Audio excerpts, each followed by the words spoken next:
Hello, I'm Dieter. And I'm Kirsty. And welcome to Win Some Loosemore, a channel dedicated to the hobby of board games. If you were with us last time, we talked about gateway games that we'd recommend you introduce to people who had already played card games. Now this week, we are talking about gateway games you can introduce to people who are used to dice games, whether that's poker dice, Yahtzee, D-Smill, or any other dice games out there. So, Dieter, what is your top pick for someone who has already played dice games? Well, mine is more of a system than a specific game. I do have an example game today. I'm talking about Bang the Dice game, but it's not so much about this game specifically itself as much as you mentioned, that Yahtzee mechanic, that idea where you get to roll some dice, keep some of them, re-roll others to try and get the best combination possible. There are other games out there. Another great example of this would be a game called King of Tokyo, which we don't actually have. That's why I've chosen this one today. We've already spoken about it, but I'll explain it a little bit again and you'll get an idea of what I mean.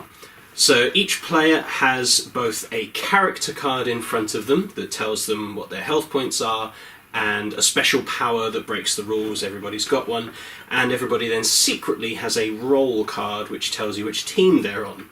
There are 3 available teams: the good guys, which is the sheriff, and if enough players, the deputy; the outlaws, which are a separate team; and the renegades. The gameplay is very simple. You roll the set of dice. If it's dynamite, you have to keep it, but other than that, you can choose to re-roll as many of them as you like, and then save some, re-roll, so you get 2 re-rolls, and you're just trying to do your best to take out the people on the opposing teams. If you're renegade, you want to be last man standing. If you're outlaws, you want to kill the sheriff together. Sheriff and deputy, you want to survive and have taken everybody else out. This is a nice, simple, relatively inexpensive game for 3 to 8 players. I mean, we've come up with rules to play 2-player. You can find those around, and we have a lot of fun with it. But as I say, it's more about the system. If people have played Yahtzee before, they know that understanding of you roll them all, you keep some, and then you roll what's left to see what you can get. It's a very simple system. There are a few games out there, so Bang the Dice game or King of Tokyo is another one to check out. So that's my pick for a game to teach people that have played dice games before. Kirsty, what have you got? So I have got a game called Fuse. Now this is a really exciting one in my opinion, because it's very different to anything I've ever played before. It involves, you work as a team and you're trying to defuse up to 20 bombs in one go. And the aim of the game is to defuse all 20 bombs within 10 minutes. So you have a timer, you can get an app with a timer on it to count you down. And within that 10 minutes, you have to have defused the 20 bombs. So although you're working as a team, you take it in turns to roll the dice. You take as many dice as there are players from the dice bag and roll them in the middle of the table. Now, the exception to that is if you're playing 2-player, you do need to take 4 dice out of the bag rather than just the 2. From the dice in the centre of the table, each player takes 1 dice to put on the cards in front of them. Once a card has been matched fully, that card is diffused and gets put to one side, and a new bomb is taken from the centre of the table.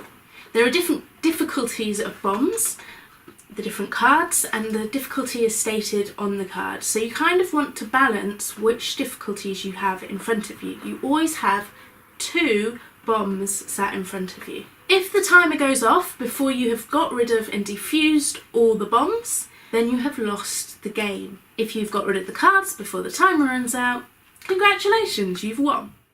So I really like Fuse. It's an exciting 10 minutes, and because it's 10 minutes, it's easy to convince someone to play with you because they know they're not going to be dedicating the next hour and a half to playing a game, and new players quite often don't want to commit that sort of time to playing a game. So if you say this will only last 10 minutes, it's quite a good introduction to the game.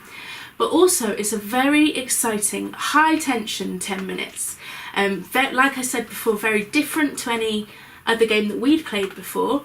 It's very stressful. So we have a rule in our house that this only gets played once in one evening. You finish the game, and if you've lost, you tend to think, oh, let's play again, I want to win.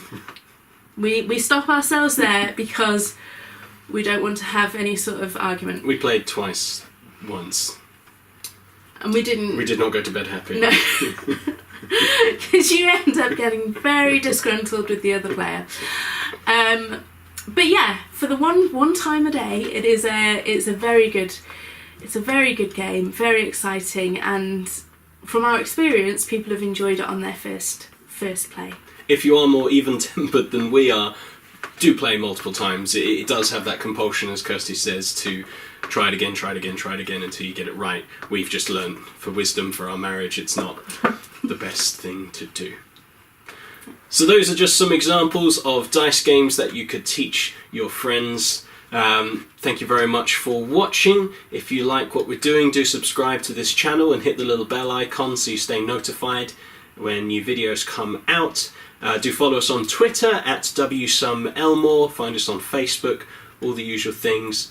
We'll be posting another video very soon, but until then, I've been Dieter. And I've been Kirsty. Thank you very much for watching. Goodbye. Goodbye.